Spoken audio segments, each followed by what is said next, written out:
Assalamualaikum warahmatullahi wabarakatuh. Nama saya Nifa Maulidia dari kelompok Sunan Muria. Ingin membacakan resum materi kedua tentang ke-NU-an dan keindonesiaan. Untuk kelahiran dan perkembangan NU itu lahir pada tanggal 31 Januari 1926. Nah, faktor berdirinya yaitu karena faham keagamaan para ulama yang harus dipertahankan dan dikembangkan.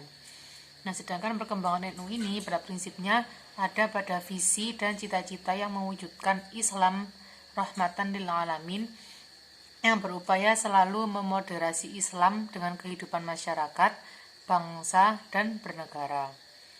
Dan untuk struktur dan tujuan organisasi NU, yaitu organisasi NU membedakan antara kekuasaan syuriah atau badan legislatif dengan kekuasaan tanfiziyah atau badan eksekutif. Fungsi syuriah sendiri dalam NU merangkap pula sebagai pengadilan dan badan yudikatif. Oleh karena itu, syuriah merupakan pimpinan tertinggi dan petunjuk dan pendapatnya mengikat sampai ke bawah menurut garis vertikal. Dan perangkat organisasi NU menurut hasil Muktamar 21 di Solo, yakni 1. Ada 3, yang pertama lembaga, yang kedua lajnah, dan yang ketiga banom atau badan otonom. Nah, tujuan NU ini saya ambil yang inti, yaitu yang pertama meningkatkan dakwah Islamiyah, dan yang kedua mengupayakan terwujudnya kemaslahatan dan kesejahteraan umat. Kemudian selanjutnya pengertian dan kedudukan ulama dalam NU. Nah, arti dari ulama sendiri yaitu seseorang yang mumpuni dalam ilmu agama, berakhlak baik, dapat menjadi teladan dan memiliki sifat-sifat mulia lainnya. Dan tugasnya di dalam NU yakni mengisi sendi-sendi kehidupan dengan laku positif yang berdampak kebaikan secara luas. Keberadaannya mendatangkan rahmat, bukan laknat. Dakwahnya juga merangkul, bukan memukul, dan juga mengajak, bukan mengejek.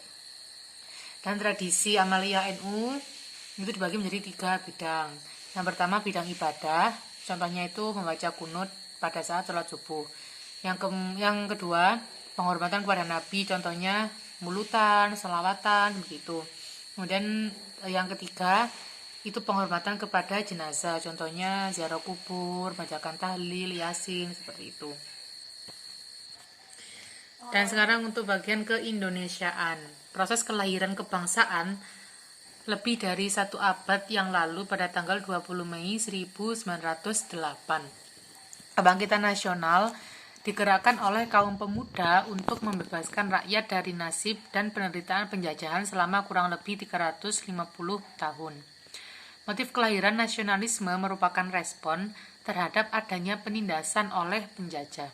Dan pada tanggal 28 Oktober 1928 terjadilah Sumpah Pemuda yang menyatakan satu bangsa, yaitu bangsa Indonesia, bertanah air satu, tanah air Indonesia, serta berbahasa satu, bahasa Indonesia.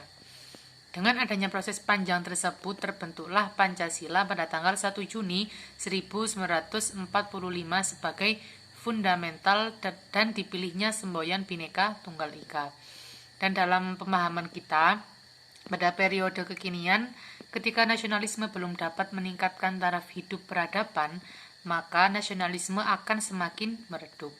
Maka diperlukan kesadaran bahwa sesungguhnya nasionalisme sangat penting untuk memperkuat tekad dan semangat bangsa. Keindonesiaan berisi kandungan pengertian, kebersamaan dan muatan perasaan kebangsaan yang satu dan mengawal kebinekaan dalam ruang hidup di atas tanah air Nusantara. Sedangkan Pancasila merupakan legasi terbesar pada pendiri bangsa, termasuk tokoh Islam. Jadi, sesungguhnya tidak ada alasan untuk mempertentangkan antara keislaman dan keindonesiaan. Sekian, wassalamualaikum warahmatullahi wabarakatuh.